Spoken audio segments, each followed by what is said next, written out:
you're always worried about finances or financial crashes. And as I've said before, they generally rob you. Traditionally, the big banks, or those who control them, because you go, it's even wrong to call them banks. The top lenders at the top are really different. They lend to nations, and they traditionally have always plundered us at least twice a century. That's generally traditional, but sometimes 3 times in a century. And now they have more sophisticated ways of getting money off the general public through taxes and various, and then the cons of inflation and deflation, and what they like to call quantitative easing, where they simply ease the cash out of your wallet in big quantities. But they do it incrementally, so you're not supposed to notice so much. So we're controlled all the time through fear. I've always said this is an abusive system, and it truly is an abusive system. The technique is simple: keep the people terrified. It's like cattle in the field. As they're happily grazing, you see, they'll ignore any guy comes along and tells them to move to the next field. You have to get fear into them to get them all moving and stampede them. If you can really, if you want big changes to happen, you stampede them quickly, get the whole herd moving. And during that period, don't let them rest at all. Keep them frantically racing ahead with the eyes wide and the whole thing, their tongues hanging out, terrified. And you can really get a lot done to control them by changing the entire system. And letting them obey you, see, because they're terrified. And that's what we're talking about, the people, how to manage the public.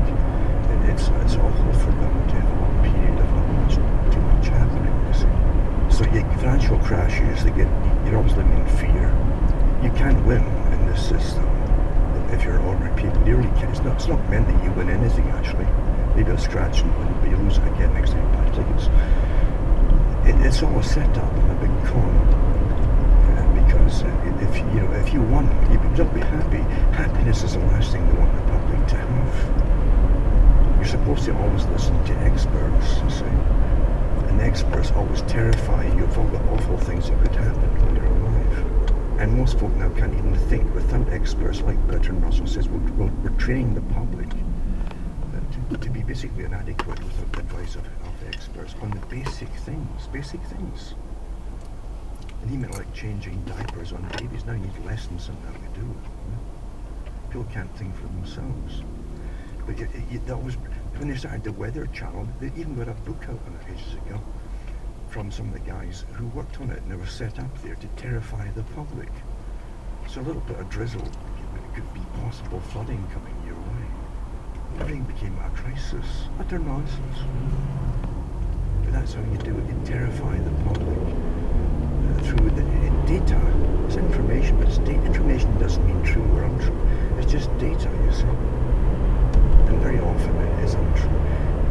This whole thing about fake news is as old as the hills. We've been getting our whole lives. And your parents before were getting their whole lives too. Fake news. And yet everything's fake, really. People actually vote for who's been selected by the top to be the front person that you're going to believe in.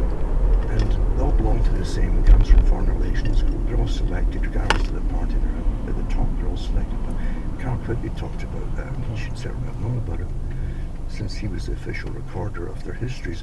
They have their own history archives for the CFR. And Quigley himself, Professor Quigley, was getting access to them.